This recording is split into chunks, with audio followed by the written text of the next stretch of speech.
Pete Sweeney of arrowheadpride.com, joined now by Zachary Junda, the lead editor at endthevalleyshook.com, covering the LSU Tigers for SB Nation. A really big night for LSU. 5 players drafted last night. What were your reactions to all of these players going in the first round?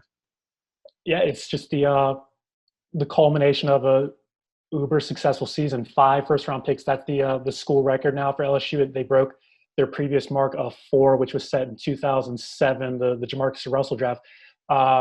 We were hoping that they could get 6 Tigers picked in the first round. They didn't quite hit that number. As for the Chiefs with Clyde Edwards-Helaire, talk about the rich getting richer. I mean, this is arguably the perfect pick for the Chiefs. This is potentially like an Alvin Kamara type, a Darren Sproles type of running back, just someone who can get you 1,000 yards out of the running the ball and 700 to 800 yards out of the backfield. I mean, Edwards-Helaire got work at the combine as both a receiver and a running back. That's how good his hands are. They asked him to switch and give the receiving drills a try. This Chiefs offense is probably the most unstoppable force in football, and it just got even better, which is scary. That's what jumped out right away, at least to me, regarding Clyde Edwards-Helaire, and that was his versatility and how he can seamlessly switch from a running back to a receiver. That's so important in Andy Reid's offense. You mentioned how successful the LSU Tigers were this year, undefeated, 15-0, winning the national championship. I think Edwards-Helaire had ended up having 1,800 or so yards from scrimmage. So my question is, as you were watching all of these wins, what did you see specifically from him that jumped out on the tape? Just how big he plays. He's only 5'8", 5'9", but he plays so much bigger than his stature. There's a play LSU fans will remember forever in the Alabama game. It's like a 3rd and 10, I believe. Alabama brings heats. Bro has to dump it off hot to Edwards-Helaire, and Edwards-Helaire catches it like 5-6 yards short of the first down marker, and he just runs over Trevon Diggs, who many people thought was going to be a first-round pick. Probably here's his name called early today in the second round. He just blew right through him. And there was also a play in the first quarter where he just jumped over the goal line to score, and to play that big despite his size, that's really impressive. A lot of people didn't think, and myself included, I'll own it, we thought Edwards-Helaire was going to get passed up eventually as the season progressed because LSU brought in the number 1 running back prospect in America and another 4-star. So we all thought Edwards-Helaire, he's going to hold the fort down for maybe the duration of non-conference season, the first SEC game, maybe the second SEC game, but then John Emery or Ty Davis-Price, they'll take over. That wasn't the case. Edwards-Helaire took that job and he kept it. And like you said, about 1,800 yards, 55 catches, and he's a lot of people's favorite running back ever, a lot of people's favorite Tiger ever.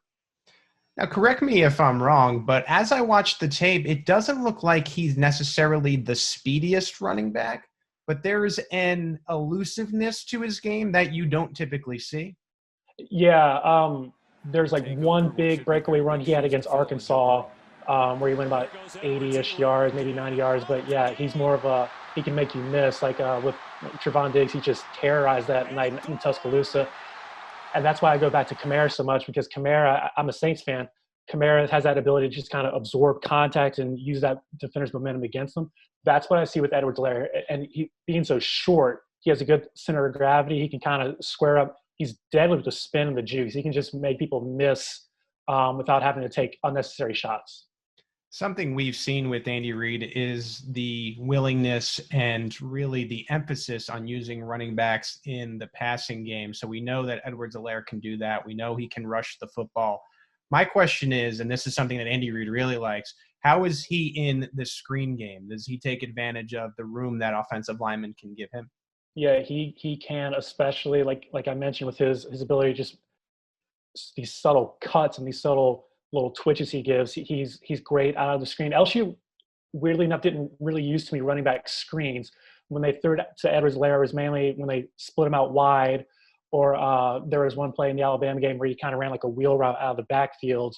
Not to say that he can't do the screen game, but LSU didn't really use him like that. But I totally expect him to use it like that come football season. While I have you, I want to ask you about 2 other players because we kind of gotten through Clyde Edwards-Helaire. First of all, Patrick Queen going a few picks ahead to the Baltimore Ravens. When you look at the Chiefs and the Ravens right now, they've sort of quietly become the two kings battling it out for the AFC. What type of player are the Ravens getting that now the Chiefs might have to deal with in something like the AFC title game? Yeah, Queen's awesome. As a Saints fan, it really hurt my feelings that the Saints didn't call Queen's number. We were all hoping for that. Queen can be your prototypical three-down linebacker that the NFL wants nowadays, with the ability to drop into coverage and go sideline to sideline. He backed up Devin White last year, which is no knock on him. I mean, Devin White is the best linebacker in school history. But for Queen, who coincidentally, oddly enough, he didn't start the season. So for him to rise to first-round pick when you don't even start the entire duration of your national championship season, that's really surprising, but a testament to how talented he is. He's a little raw, but he can really shoot the gaps. He can get sideline to sideline. He's just fast, and that's what people like. He's like a recent LSU product. He's like Deion Jones in that sense. You can just cover, maybe not Kelsey, but he can definitely cover, an Edwards-Helaire type, most running backs, most tight ends. He can do that. I think Chiefs fans will be happy to hear that he won't be able to cover Travis Kelce. That's some good news when it comes to Patrick Queen. I want to ask you about a depth running back for the Chiefs, and it actually was a mentor of Edwards-Helaire in Darrel Williams. This was an undrafted free agent. He showed some promise toward the beginning of the 2019 season, ended up getting placed on injured reserve. You could tell on Twitter he wasn't pleased about that when the Chiefs were on their Super Bowl run because he thought he could have been healthy for the playoff run. Do the Chiefs have something there, or do you feel like in his pro career, Darrel Williams, maybe the ceiling is going to be like a reserve type of guy? I like to think that Williams can carve out a role, maybe for Kansas City, maybe like a power back, so to speak, because right. Edwards-Helaire, he's not going to be that type. He's just, while the stature is great in the open field and the space, you're not going to see him do too many of those leaping over the goal line plays like I mentioned earlier against Alabama.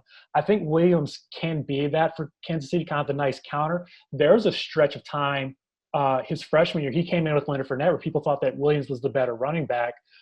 Williams, he's just very compact, doesn't, like Edwards-Helaire, doesn't make a lot of people miss, but while Edwards-Helaire can kind of juke people out of shoes and make people miss with cuts, Edwards-Helaire can kind of be like that little bit of a bowling ball, which I think is a nice balance. And he has surprisingly good hands. I think he can carve out a role in Kansas City doing that.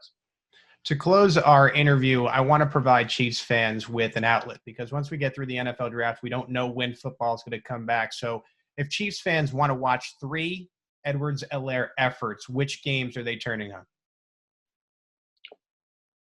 The Alabama game, for sure. He got my second pick. He got 2 carries in the Peach Bowl devastation of Oklahoma, and in the second carry, maybe his first carry, he didn't play much because he kind of tweaked his hamstring. They didn't want to overexert him, right. But he just bowled over a Sooner defensive back, and everyone's like, "Okay, he's good. He's going to be fine." So worth turning that film on for the 2 plays for sure. Yeah, just for those 2 plays. Yeah, and then the Clemson game, honestly, because he only had like 10, maybe 15 touches, but he still got 100 yards, and he flashed some good receiving skills. He kind of helped spark the first touchdown drive. The scoring play was a deep pass to Jamar Chase, but it was Edwards-Helaire who kind of got the momentum rolling because they finally stopped kind of trying to force the pass and give it to Edwards-Helaire and kind of back off that Clemson pass rush. That's going to be key for the Chiefs, and that's interesting that you say that he sort of makes the most of his limited opportunities because when you're dealing with, as you mentioned, Travis Kelce and you have Mecole Hardman and Tyreek Hill, who knows if Darrel Williams starts to show some upside? You have Sammy Watkins.